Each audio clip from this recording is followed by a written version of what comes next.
You take a seed, you plant it, you grow it, you dry it, you roll it, you smoke it, and it goes down smooth. Hey! Spanning the continent to bring you the truth about cannabis and marijuana law reform. I smoke pot and I like it a lot. The Russ Belville Show, the voice of the marijuana nation. Now, here's your host, Radical Russ Belville.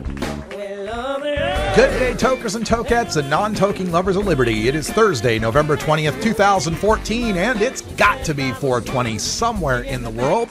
Thanks for joining us today. We've got a great show for you today, but before we get on to it, what's up with the NFL? We got the DEA scoping out some of the team doctors in the NFL, and the most recent thing I heard, they're not going to play the Buffalo Bills New York Jets game in Buffalo this weekend because they've got feet and feet and feet of snow in Buffalo.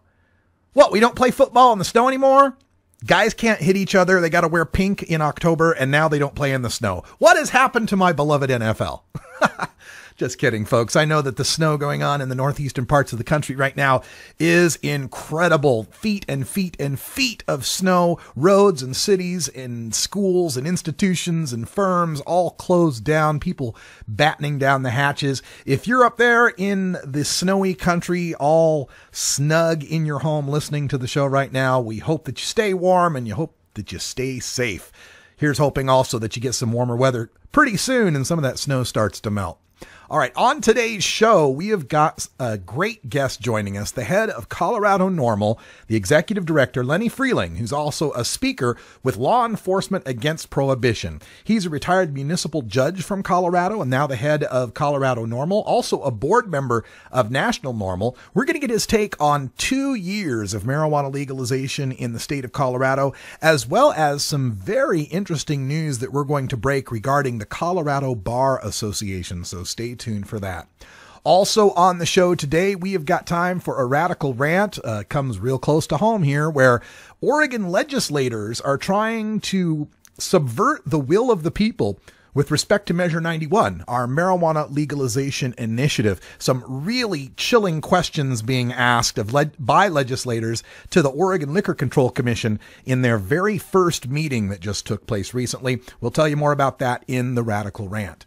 Also on the show today, we're going to go behind the headlines where doctors are making buku bucks by drug testing seniors for drugs like heroin, cocaine, and PCP, and then billing that to Medicare. Your tax dollars and my tax dollars are going to drug test grandpa for PCP.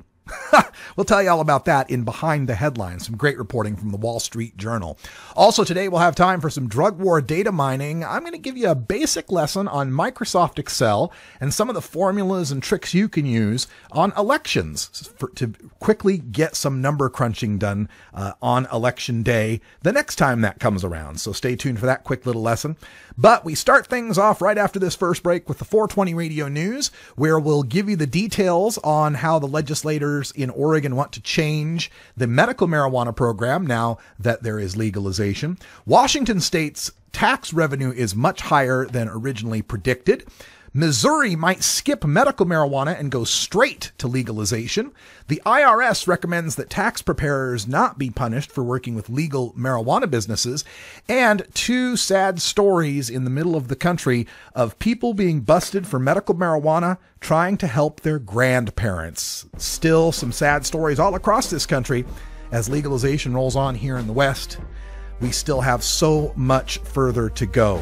Thanks for your support in this mission of bringing marijuana education to the people 24 hours a day via 420radio.org. If you can become a VIP member to help support our costs, we'd really appreciate it. Check out 420radio.org/donate. And if you're a company that'd like to advertise, check out 420radio.org/advertise. We're back with the 420 Radio News right after these messages.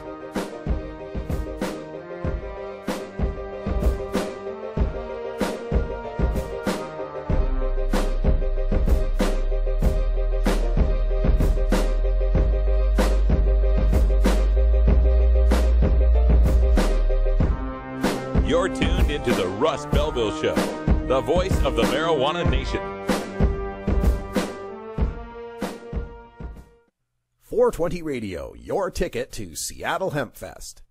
Hey, what's up? This is Killer Mike, one half of Run the Jewels, and I'm telling you, November 23rd through 27th, you need to be at Cannabis Cup. I did it last year, and I got so high, I can tell you what color Jesus' furniture is. I got so high, I kissed the sky twice. I got so much enlightenment, I know Buddha's last name. Do you feel what I'm telling you right now? The people are great.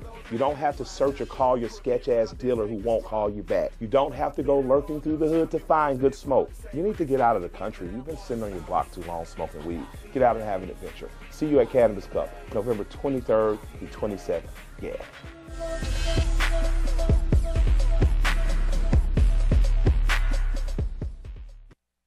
Drug Truth Network Cultural Baggage, replaying Wednesdays at 11 Pacific on 420radio.org. Hey, this is Willie Nelson for NORML. And I smoke pot and I like it a lot. I learned a long time ago that marijuana is a lot safer than alcohol. There's nothing wrong with the responsible use of marijuana by adults. It's time we stopped arresting and started respecting those who smoke marijuana responsibly. To learn what you can do to help, contact NORML at NORML.org or call toll-free 888-67-NORML.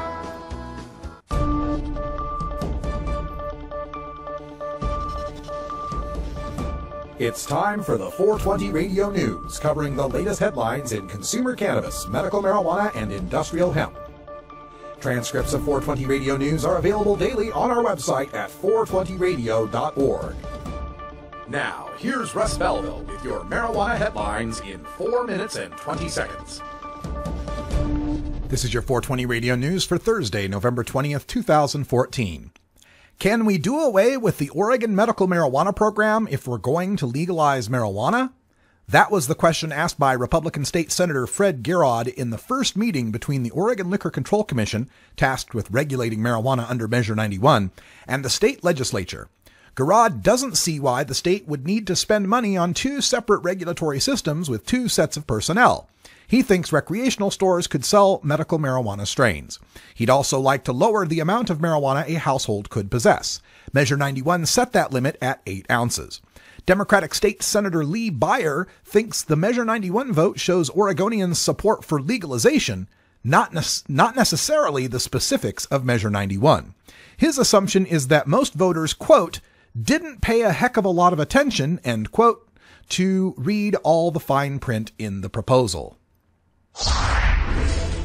Washington's legal recreational marijuana market is bringing in more tax revenue to the state than originally predicted, state officials said Wednesday.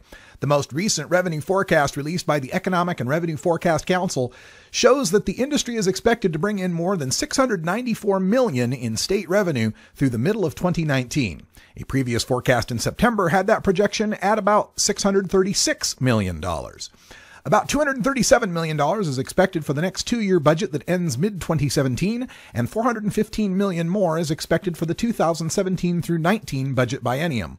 So far, the state has issued 86 retail marijuana licenses and 70 stores have opened. As of this week, revenue from total sales of recreational marijuana, including between producers, processors, and products sold by retailers, totaled more than $40 million, with the state receiving more than $10 million in excise taxes, according to the State Liquor Control Board. In a move that may be seen more often in coming years, pro-pod advocates in Missouri want to skip the medical marijuana phase and go straight to legalization. Show Me Cannabis, a Missouri marijuana activist group, filed the petition last week to put a legalization initiative on the 2016 ballot. To earn a place on the ballot, Missouri Secretary of State Jason Kander has to provide his approval. Then petition backers can launch a drive to collect the 165,000 signatures from registered voters.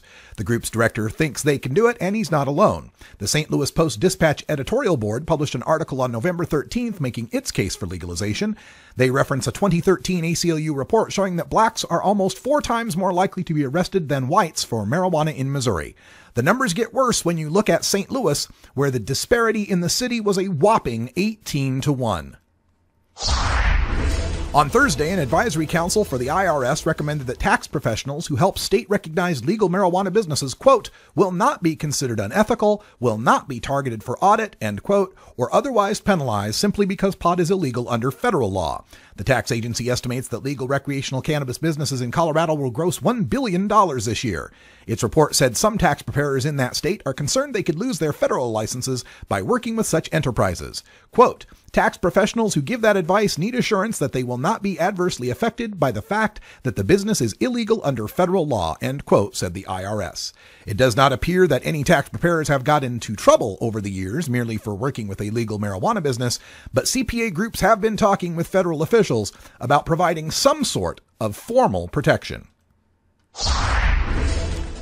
While marijuana legalization rolls on in the West and medical marijuana expands in the Northeast, citizens in the middle of the country are still facing cruel punishment. In Pennsylvania this week, a 65-year-old woman who said she sold marijuana to help raise several grandchildren after her daughter died has been sentenced to 15 to 30 months in state prison.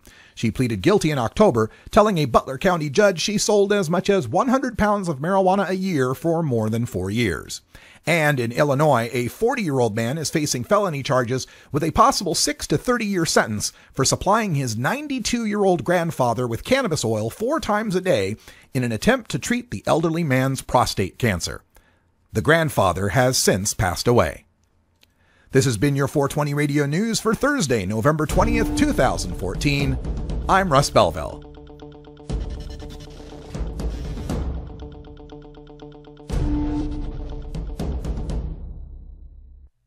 .420 Radio, your ticket to the High Times Cannabis Cups.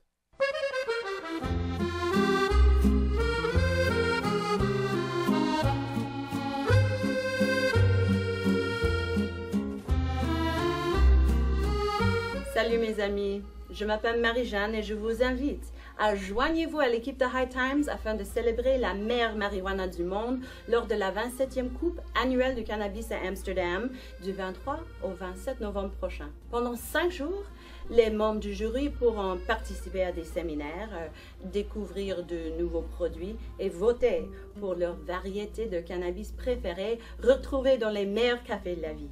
Les membres du jury auront aussi la chance de voir et d'entendre Action Bronson, Revolution et d'autres formations lors de la concert annuel de la Coupe.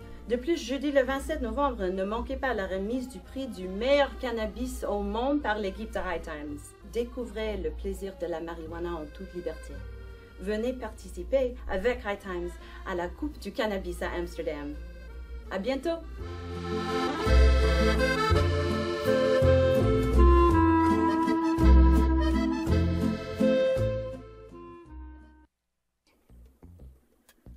Despite strong public support for medical cannabis, decriminalization, and legalization in Georgia, the state spends $121 million every year to arrest, prosecute, and imprison Georgians for simple possession. Each year, the state of Georgia spends less on driver services, agriculture, and forestry combined. What else can $121 million a year do in Georgia? With that much money, the state could hire and keep 3,000 more teachers, improve roads and bridges, provide tax relief for small businesses, repair aging sewage systems, or lower taxes. But right now, that's millions of dollars of your tax money wasted on failed enforcement. Tell your representative you're tired of wasteful spending and ask them to end cannabis prohibition. Join the conversation at www.peachtreenormal.org. Peachtree NORML is a proud affiliate of NORML, the National Organization for the Reform of Marijuana Laws.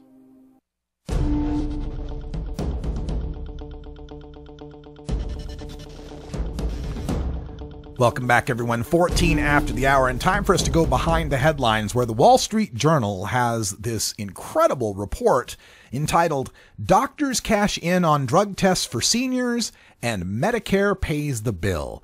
And it tells this terrible fraud that's going on to us U.S. taxpayers in the Medicare system, where doctors, pain specialists largely, are ordering costly advanced drug tests for hard drugs such as heroin, cocaine, and angel dust to the seniors that they are treating. It's an amazing story here, and the way that this works, first of all, some statistics for you. Medicare's spending on 22 different high-tech tests for hard drugs hit $445 million in 2012. $445 million of taxpayer money spent for hard drug tests for senior citizens. That's up 1,423% in the past 5 years. The program spent $14 million on drug tests for PCP alone. And according to the Wall Street Journal story, Sue Brown, a laboratory director in Brunswick, Georgia, said she has never seen someone over the age of 65 test positive for angel dust in 25 years. Well, not surprising. Hell, man, I'm a professional in marijuana reform. I couldn't tell you where to find angel dust. For God's sake, where's a 65-year-old man gonna find it? But they did a profile of one particular doctor. Guy's name was Dr. Robert Wadley. He's in Raleigh, North Carolina. He started doing high-tech drug tests in his office. And based on those tests, the drug tests accounted for 82% of his Medicare payments in 2012. 4 out of $5 that he got from Medicare for his clinic came from these expensive high-tech drug tests on senior citizens. And he made no effort to conceal it. Dr. Wadley said, quote, "Urine drug testing is how I pay the bills," end quote. Back in 2011, Dr. Wadley launched a new firm called Avutox, LLC, that routinely tested Medicare patient specimens for more than 36 separate drugs, with a bill for each drug separately. Avutox was paid on average $1,265 per Medicare patient, nearly double the average of 108 other labs. It was the 10th biggest recipient of Medicare drug test payments, $7.3 million, and Dr. Wadley received $1.4 million for drug tests on his own patients. Now, why is this happening? Well, once again, it's the law of unintended consequences. Prior to about 2010, Medicare would pay these doctors for simple drug tests. You know, like the little pee on a strip kind of drug tests. Now, you got to understand, in drug testing, there's usually two different levels. There's one level, a very cheap and simple test that can usually detect the metabolites of certain drugs. And then there's the more expensive test you give, the gas chromatography type of test that you give once you've failed the simple test. Then they say, okay, let's be sure, and let's do the more advanced test to corroborate what we found in the simple tests. But 4 years ago, Medicare started capping the payments on those simple tests. The doctors had been billing $20 for each test, like for meth or for benzos or whatever. Medicare capped the payment at $20 per specimen, and then put a $100 cap on the more complex test. Now, what happened then is once they put the cap on the simple drug tests, the doctors then scrapped doing any of the simple drug tests and started ordering the more advanced second-level drug tests because Medicare hadn't put any caps on those. The doctors switched to these because they had fewer billing restrictions, and mostly what we were talking about was the mass spectrometry, the gas chromatography and such. Medicare pays separately for each high-tech test. A cocaine test, they'll pay $21. A hydrocodone test like Vicodin or Lortab, they'll pay $29. For ecstasy, it'll pay $25, and so forth. Despite the fact that even if you count marijuana, only about 1 out of 1,000 seniors is going to test positive for it. 1 out of 1,000, and that's if you count pot. And the data on this are clear. 2007, 2008, and 2009, the simple drug tests, there were about twice as many of those as there were the high-tech tests. In 2010, when the law changed, it was even. The same number of high-tech tests to simple tests. By 2011, it was more than twice as many high-tech tests. By 2012, it's almost 4 times more high-tech tests. And again, their testing, it runs anywhere from $20 to $30, and Medicare would pay $172.89 for a test of ecstasy, benzos, opiates, amphetamines, PCP, hydrocodone, and cocaine. One major drug test biller, a doctor in Massachusetts, received $2.8 million in drug test reimbursements from Medicare in 2012, more than any single doctor. This waste must stop.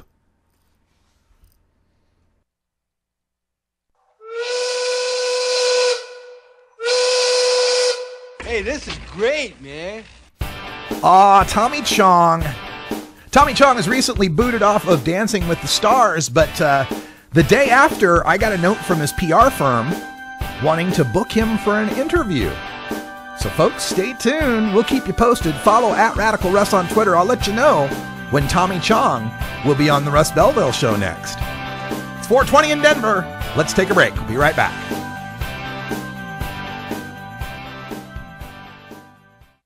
.420 Radio, turning red states and blue states green.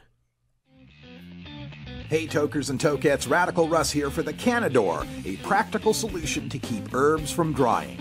The Canador is the perfect airtight storage system for your fine herbs, from the half-inch thick walnut and cherry wood construction, clear top perforated jars for storage, and the humidity bead system that keeps your herbs at a perfect 65% relative humidity. I keep all my herbs in the Canador, and you should too. Check out Canador.com for more information. Cannabis Network Radio, replaying Wednesdays at 12 Pacific on 420radio.org. Get.Buzz. .Buzz is the internet platform that fuels community interest, excitement, and new experiences. .Buzz is the premier online destination for internet users seeking the latest news on a variety of topics. .Buzz appeals to groups active in blogging, communications, journalism, advertising, and marketing. .Buzz offers registrants a stronger alternative to the shrinking namespace of existing top-level domain names, such as .com, .net, and .org. Get your name now at get.buzz. Arguing for the end of adult marijuana prohibition is easy because we have facts, science, reason, compassion, evidence, truth, and logic on our side. It is even easier when researchers catalog it all for us. Learn how to gather the facts on marijuana use, arrests, seizures, rehabs, drug tests, and more in this edition of Drug War Data Mining. Welcome back, everyone. 22 after the hour. And in the Drug War Data Mine today, I just wanted to take some time to play around a little bit with Microsoft Excel, a tool that I find invaluable when crunching numbers in the Drug War Data Mine. There's all sorts of data out there, and we've covered them here in this segment, but sometimes you need to take that data from the net and mess with it a little bit in Excel to get what you want. So I wanted to show just some basic techniques. First of all, let's suppose that you've got an election coming up and there's a particular vote that you want to track. So you might have a measure and how many yes votes and how many no votes that measure might get. For an example, let's say that we've got Initiative 1, we'll call it, and this would be an initiative in any old state, doesn't matter where, we're just pretending here. And as you calculate the votes, you might find that the votes, you want to know what the percentage was, the winning percentage. So let's just put in a fake number for votes here. Let's say we got 87,051 votes, just to pick a number. And for no votes, let's say it was 68,564. Again, we're just making up numbers here. And what you want to know is what is the win percentage on that. Excel allows you to make pretty simple formulas that can determine these sorts of things. And trying to find a percentage is a very, very common thing that you might have to do. Finding a percentage just means taking the number that you want a percentage of and dividing it by the total. Now, in Excel, the number we want the percentage of is how much did we win by? That would be this cell here, B2, right? And then we want to divide it by the total number of votes to find the percentage. That would be whatever you get when you add B2 and C2, if we could add those two numbers together.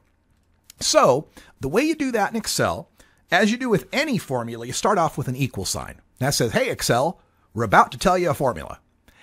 Now, you can type this in manually if you like, but I always find it easier to use the mouse because then it's very unlikely I'm going to make a typographical error. Remember that we wanted cell B2 and to divide that by the total of B2 plus C2? That's easily doable if we click here after we've typed the equal sign, we'll click on what we want, cell B2, and notice how that fills in B2 for you and kind of highlights which cell B2 is. Now you know you're not going to make a mistake. Then to do your division, you're going to do a slash. That's division in Microsoft Excel. The next part's real important. We can't just take B2 plus C2 at this point, because the order of operations means that it's going to do division first, then addition.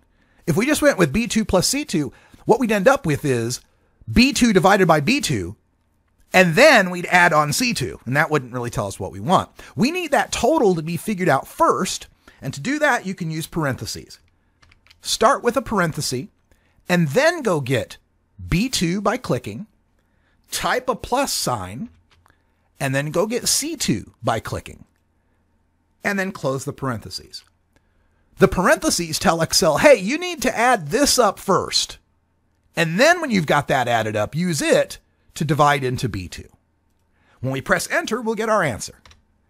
And so what we know now is this fictional initiative 1 got 55.93% of the vote.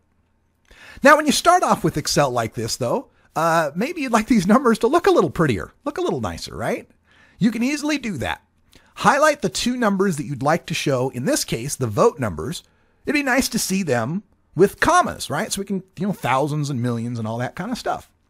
So there's a nice little button, and let me just adjust the screen here a little bit so you can see it. Oops, get that. There we go. There's a nice button up here on the Excel ribbon that looks like a comma. And you can highlight your two numbers and then just click that comma, and it'll give you the thousands you're looking for. It also gives you 2 decimal points, which really doesn't make a lot of sense when you're talking about votes. You can't have half a vote. So you can reduce the number of decimal points with another handy little button right up here. It looks like little zeros and an arrow, and it's called decrease decimal. Click that twice, and now we're down to just the thousands that we want to see. Similarly, we can do a percentage here. In the win percentage, there's a button right up there that looks like a percent sign. Click that, and you'll get the percentage. Now, Excel's going to round that up to 56%, but if you want to see some decimal points, there's another increase decimal button up there. Click that a couple times, and you'll see that the winning result was 55.94%. We'll do more Excel tricks in drug war data mining in future episodes, so stay tuned. 420 Radio. Tune in, turn on, get highly educated. Are you a hypocrite? If you live a closeted cannabis lifestyle, you are. Read about 7 people living a closeted cannabis lifestyle who are on the verge of coming out in The Hypocrites by Mara K. Eaton. Available at areyouahypocrite.net. You can purchase the book on Amazon and Barnes & Noble, also available on iTunes. Check out Mara K. Eaton on Facebook as well. Learn more at areyouahypocrite.net.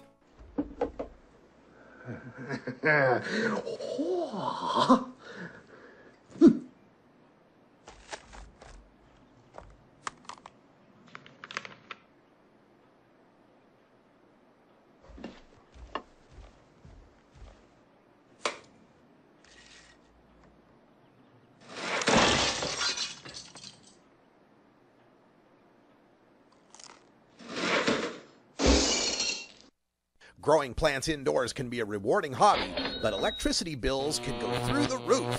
Then you have to cool down all those big hot lights. It can drive a grower insane. With Lush LED lighting, you can solve many of these issues and double your rewards. Matt and his scientists have developed the perfect light for flowering plants with far less cost and heat. And the results? Very effective. Check out LushLEDlighting.com right now and tell them Radical Russ sent you.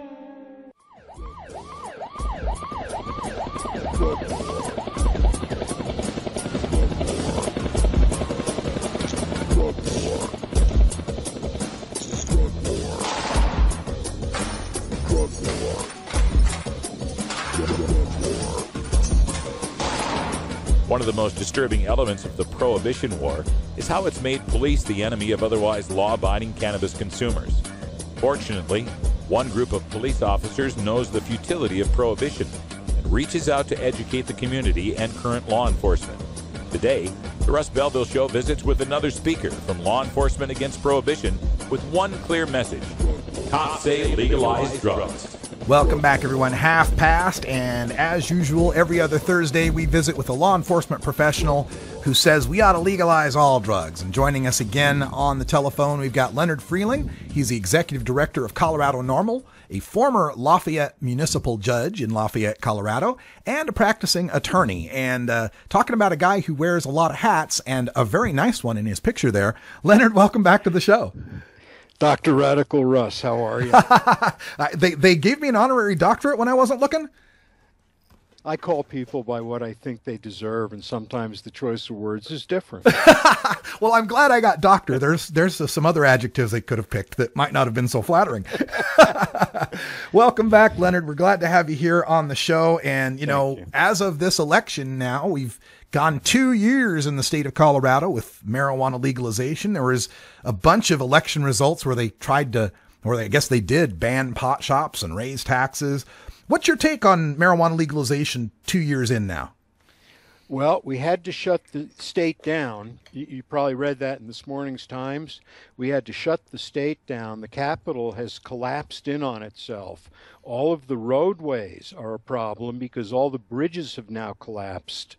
And the aliens that we can no longer keep out are crawling down the streets. We're just hoping the National Guard and the federal government can come back in and save us from ourselves and this impending doom, impending disaster that I'm seeing all around me.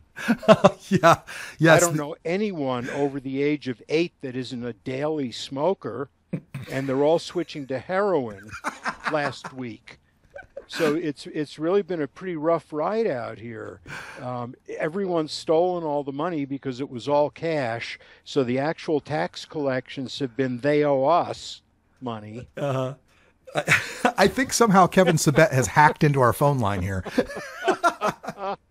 Or Orson Welles. Yeah, something like that. Now, Colorado is running quite smoothly, and I saw an estimate that it's going to be a $1 billion market there before we're done this year. A very smart friend of mine whose specialty is mathematical analysis came up with a number that since January of 2011, it's been a $1.1 billion. That's B as in Bud, $billion business. And that's without, they have a new name for it. We used to call it the money multiplier. So without taking the money multiplier into account, where 2-3 year period, $1.1 billion. That is just amazing. And of course, those of us in Alaska and Oregon who've just passed marijuana legalization, we're looking forward to that kind of, or at least some tax revenue coming in. It'll be a lot better than zero for sure. How about these localities, Leonard, that have passed these high taxes and are trying to ban pot shops? Is there any activity happening at the state level to maybe rein that in, maybe have more of a coherent statewide policy? Oh, that's a fabulous question, and that's why the pause there.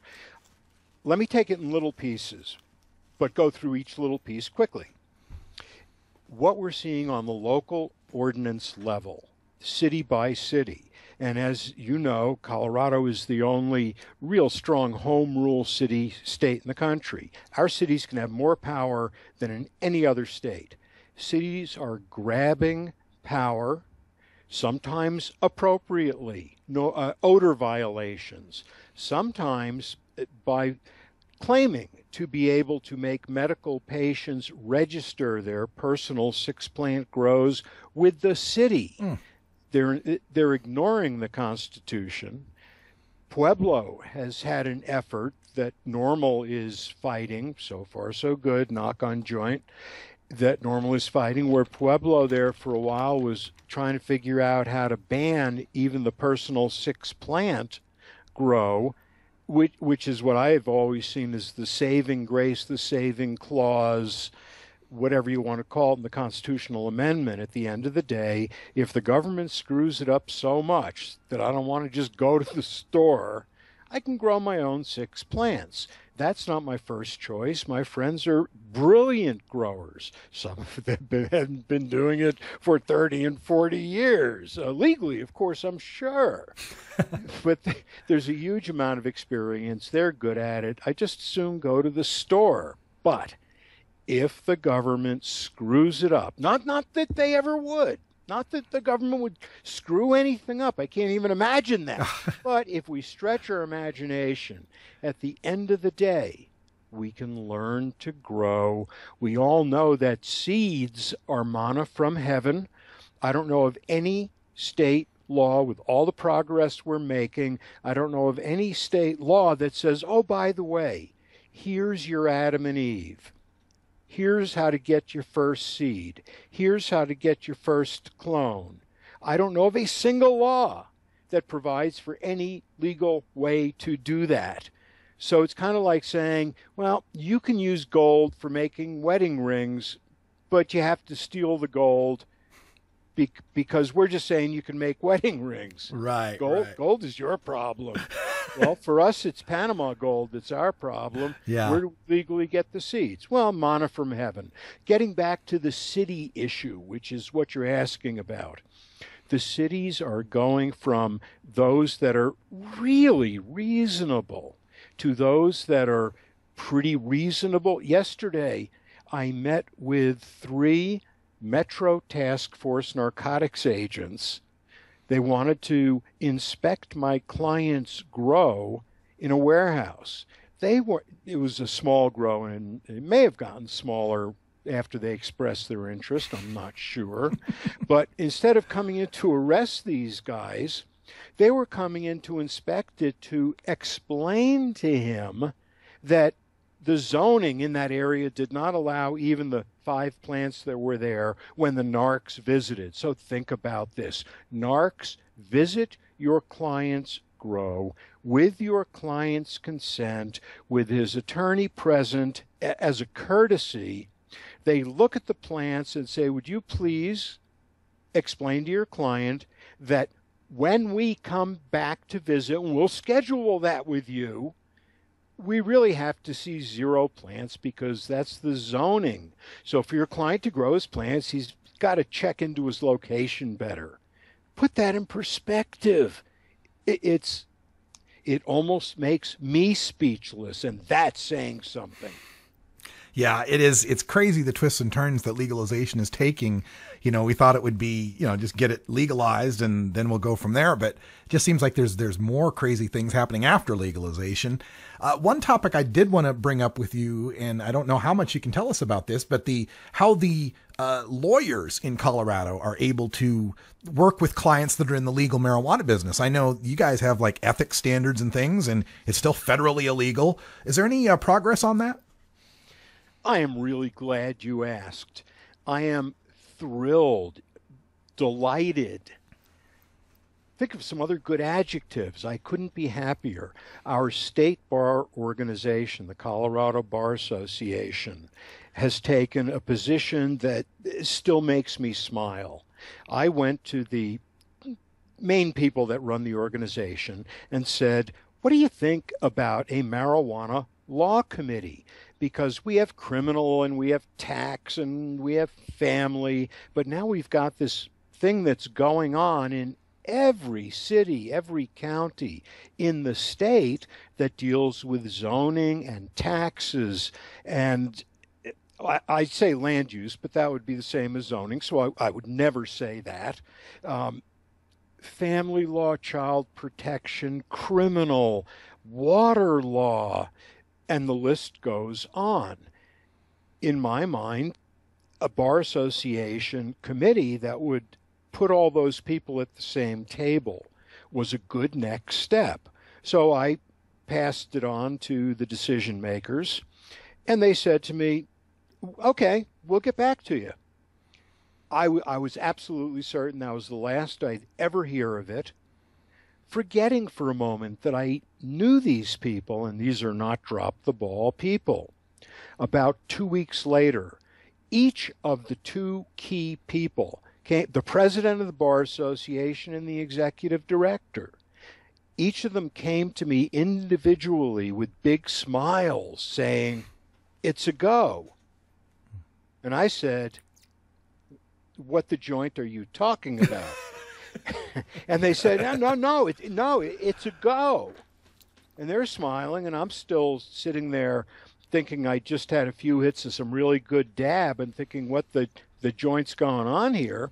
Finally, I was able to listen, and they said, here's the way it works. First, we form a special committee. We determine level of interest. If there's interest, then, if we want to, we can dub it a committee. We had a meeting of the special committee. We had over a dozen people there, the largest attendance ever, is what I'm told, for a bar committee special. Let's see what we have. We had our first meeting. We had 17 to 20 people, 5 or so. We had 17 to 20 lawyers. We had water lawyer, tax lawyer, family lawyer, pot lawyer. We had me at the table. We had one of the top people in the MED, the Marijuana Enforcement Division, the people that give out all the badges and licenses and grow licenses. We had their lawyer at the table. The person from the Bar Association that's our liaison, that keeps us organized, keeps us together. I'm probably not supposed to say this, so I will say it because I always step on my joint. She said it's one of the most exciting committees she's dealt with since she's started, and the largest attendance at the beginning of any new section that she has seen in her 17 years. The president of the Bar Association waved the sword, tapped me on each shoulder with his sword, and said, "You are now the Cannabis Law Committee." Wow. Well, actually what he said is, "You're now a committee." We sat down and had to figure out what to call ourselves. Cannabis Law Committee. The president appointed me. That's his job. He appointed me as chair. So my ego is really thrilled to say I am the chair of the first Bar Association Cannabis Law Committee on the planet.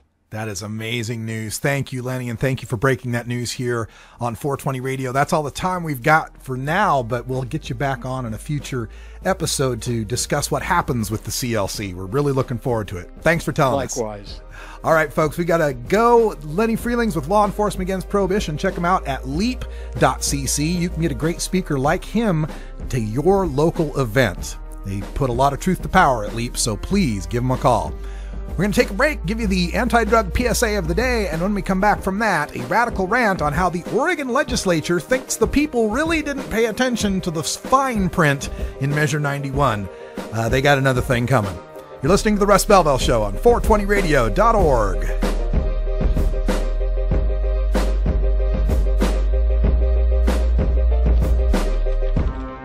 You're tuned into The Russ Belville Show, the voice of the marijuana nation.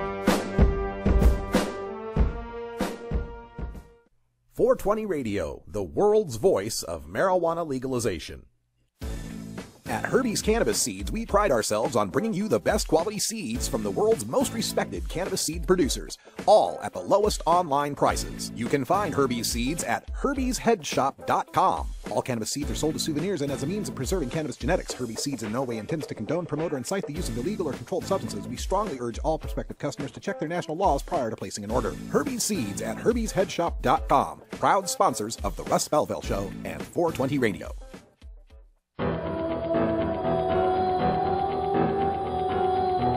In the interest of fair and balanced journalism, the Russ Belville Show presents the anti-drug public service announcement of the day.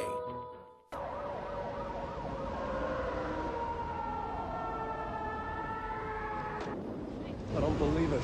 Creeps. Creep kids! Driving in from the suburbs in their daddy's car to score, and then trying to beat me down on the price. Well, I don't cut my price for nobody! Especially for these rich creeps. I got good stuff. You want good stuff, you're gonna pay for it. They'll be back. Damn straight. They're trying to tell me they can take it or leave it. Did you see those little punks, man? You're gonna be the first one who can take it or leave it. Yeah.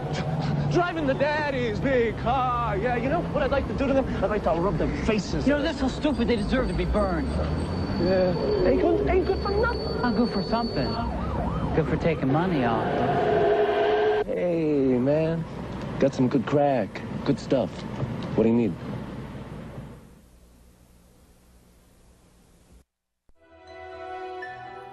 This has been the anti-drug public service announcement of the day. To cure this sort of reefer madness, listen to the Russ Belville Show every weekday on 420radio.org. Adam Hand of Handmade Apparel produces quality custom designs for t-shirts, hats, and other apparel.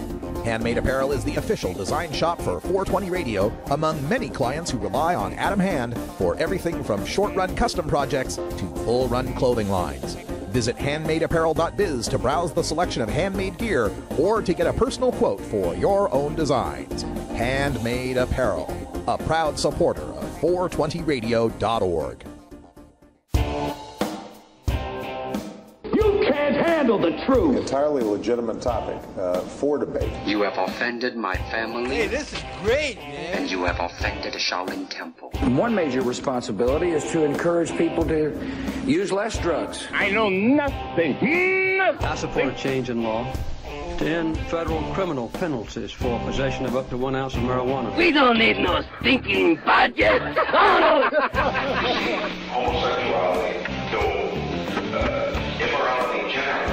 Down the centuries, you have blurred the meaning of the words we, the people. Be warned, this is not your mother's marijuana. You could ask yourself a question. Do I feel lucky? Well, do you, punk? I want to ask you a bunch of questions. I want to have them answered immediately. Surely you can't be serious. I am serious. And don't call me Shirley. Radical Rant. Welcome back, everyone. 46 and a half after the hour. And in the rant today, I was troubled by a story that I read in the Salem Statesman Journal. That's the newspaper in the capital city of Salem, Oregon here, where the legislature will be meeting shortly.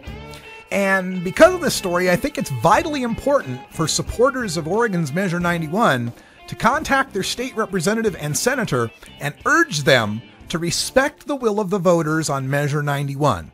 Now, if you don't know who your legislator is in the state of Oregon, I've got a link that I'll post in the chat room right now to the Oregon legislature. It's oregonlegislature.gov/findyourlegislator, all one word. oregonlegislature.gov/findyourlegislator. You'll have a state senator and a state representative. And I sent a letter to them this morning urging them, once again, to respect the will of the voters. There are 4 basic areas where we have to fight right now. The League of Oregon Cities is lobbying hard at the legislature, along with other lobbyists, especially law enforcement, fighting us over 4 basic wants that they have that aren't in Measure 91 or are explicitly forbidden by Measure 91. First, they want the right of cities to establish local marijuana taxes.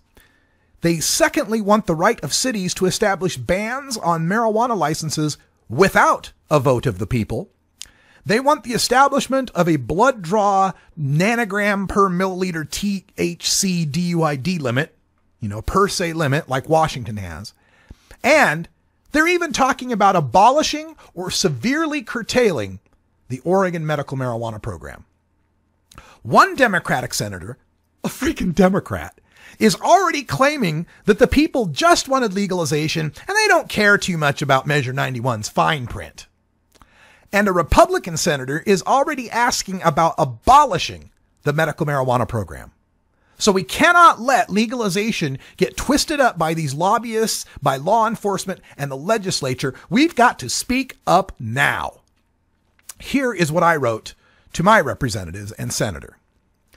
Senator Dembro and Representative Smith Warner.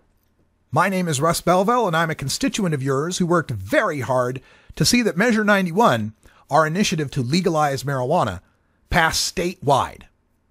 Now, I am very troubled by reports that the legislature is being lobbied by the League of Oregon Cities and others to subvert the will of the voters by making changes to Measure 91 that are completely inconsistent with Measure 91. In particular, Senator Lee Beyer is quoted in the Statesman Journal saying that November's vote in favor of marijuana meant Oregonians support recreational usage and not that they support the specific details of Measure 91. His assumption is that most voters, quote, didn't pay a heck of a lot of attention, end quote, to read all the fine print in the proposal. I assure you, the fine print in the proposal is exactly what Oregonians supported, for it is within that fine print that Oregon learned the lessons from the process of legalization taking place in Washington and Colorado. At least 70 Oregon cities passed local taxes on marijuana prior to Measure 91's passage. As you know, Measure 91 vests sole taxation authority over marijuana to the state alone and repeals and supersedes all previously passed local taxes. This is how we tax alcohol in Oregon. Yet cities believe they should be able to tack on an extra tax for the alleged costs of regulation that are already covered by Measure 91 and are never quantified by the cities. The low $35 per ounce state taxation is the lesson that we learned from the high taxation at multiple levels of production, processing, and retail among multiple city, county, and state jurisdictions in Washington and Colorado. In those two states, the price of black market and medical marijuana is far lower than the overtaxed recreational price, leading to pot dealers in the parking lots of the legal pot shops, undercutting the legal sellers. And that's exactly what we don't want at our Oregon pot shops. It's why we voted for Measure 91, as it is written. And the right of localities to ban pot shops and other licensees is also enshrined in Measure 91, but only through a vote of the people. This was the lesson we learned from the other two legalization states where city councils and county commissions banned pot shops of their own accord, ignoring the will of the voters in those locales that overwhelmingly supported legalization. Such bans also undercut the point of legalization by leaving the illegal pot dealers and the medical marijuana dispensaries as the only source for marijuana that all Oregon adults may legally possess and use. The lack of a per se THC DUID limit, such as Washington and Colorado have, is also a major reason that I and others supported Measure 91. Look, it's not that we don't want police stopping impaired drivers, regardless of the reason for that impairment. It's that there's no reliable testing for marijuana impairment through saliva, urine, or blood screening that is scientifically valid. Any limit the legislature would add would certainly convict innocent drivers of impairment for merely having high tolerances to marijuana. Most importantly, Measure 91 explicitly mentioned 3 times that it changed the Oregon Medical Marijuana Act in no way. Tens of thousands of patients and their caregivers would not have supported Measure 91 if it did change OMA. Yet Senator Fred Gerard is already asking, quote, can we do away with the Oregon medical marijuana program if we're going to legalize marijuana, end quote. There can be positive changes to streamline the production, processing, and retailing of marijuana to avoid too redundant supply chains. However, the right of patients to possess and cultivate more usable marijuana must be protected. There are some who absolutely cannot make do on the recreational limits of Measure 91. Furthermore, patients' rights to home manufacture of edibles and concentrates should be preserved, as patients often need those higher potency items for proper medicinal effect. I would warn you both not to assume the voters will be satisfied with any changes you make to Measure 91 because we're simply happy with legalization. Please pledge to me your support of the will and intent of 71% of Multnomah County voters who understood that Measure 91 was crafted to avoid the pitfalls of Colorado and Washington. Please do not support any local marijuana taxes. Do not support allowing city councils and county commissions to ban without a vote of the people. do not support creating any unscientific per se DUID standard, and do not support any major changes to the Oregon Medical Marijuana Act. Thank you.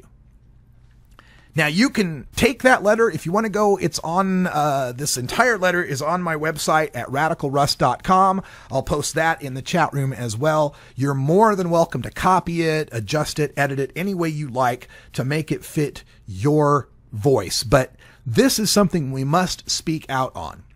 We have seen that legislators and city councils and county commissioners in their own little fiefdoms, in their own little Machiavellian ways, try to twist legalization in Washington and to twist it in Colorado. We told you the story yesterday of how there is a vote now that's going to bring marijuana taxes in a couple of cities north of Denver as high as 23.75%. The taxes in Washington state are an effective 41% tax rate on these recreational businesses. These kind of taxation rates cannot stand, especially if they're going to run alongside a medical marijuana market where there won't be such taxation. One of the primary complaints that we have heard from opposition and major newspapers like the Oregonian over the past decade have been complaints about the medical marijuana system and complaints about people cheating it. Complaints about recreational users faking some pain, getting a recommendation so that they can go to dispensaries and be free from arrest for their use of marijuana. If that is truly a concern, that people are faking their way onto the medical marijuana program, then I guarantee you allowing these local taxes to stand is going to create more of that. I am currently a caregiver under the Oregon Medical Marijuana Program. I will no longer be a caregiver once July 15th happens, or July 1st, 2015 happens, because I will be legal. But if local taxes are allowed to remain, I will keep my caregiver card and I will shop at the medical marijuana dispensaries to avoid that local tax, and thousands of other people will do so too. If we are really serious about marijuana legalization, it is time to let it happen as the voters approved in Measure 91. The language of Measure 91 was not put together haphazardly. These were very well-informed, educated people in law enforcement, in science, in medicine, and in legislative politics that crafted this based on the legalization that already exists in Washington and Colorado. Great pains were taken to make sure that the legislation was written in such a way as to avoid the problems in Washington and Colorado. And yet, these legislators and these city lobbyists want to make the same mistakes over again. This claim that they need to have a 10% or a 20% or a 40% or a 50% marijuana tax in whatever city is always predicated on this idea that they have to deal with the excessive costs of the regulation. Scott Winkles from the League of Oregon Cities complains that when some neighbor calls the cops on another neighbor for the smell of their marijuana grow, it's not the state of Oregon that'll answer the call, it's the city of Portland or Fairfield or whatever city. They are trying to push through a regulatory tax on marijuana without ever quantifying what the cost of those regulations will be. And yet they never make the case that they need to have a local tax on alcohol, where I can show you every weekend the cost for these cities in DUI patrols, in breaking up fights, in responding to domestic violence, in dealing with people who've been overserved. I can show you so much cost at the city level for alcohol. But nobody's floating the idea at the legislature of allowing the cities and counties to establish local alcohol taxes, are they? And you know why? Because we have a huge lobby here in Oregon for alcohol, and those politicians would face a lot of blowback trying to locally tax alcohol. If they don't want to locally tax alcohol, then they've got no good basis for locally taxing marijuana that costs far less in regulation and enforcement. The only reason they're doing this is because they think they can. It's not established enough. There's not enough lobbyists. It's a tax they think they can get away with. Well, folks, they ain't gonna get away with it. We will be at the legislature, all of us in the Oregon marijuana community, to guarantee that this does not happen. And if it does, we're going to raise holy hell. That's all the time we got. Thanks for joining us. Stay tuned for Hour 2. Till next time, take care of each other, tokers. This is the Russ Belville Show. The Russ Belville Show is blogging and podcasting daily at radicalruss.com.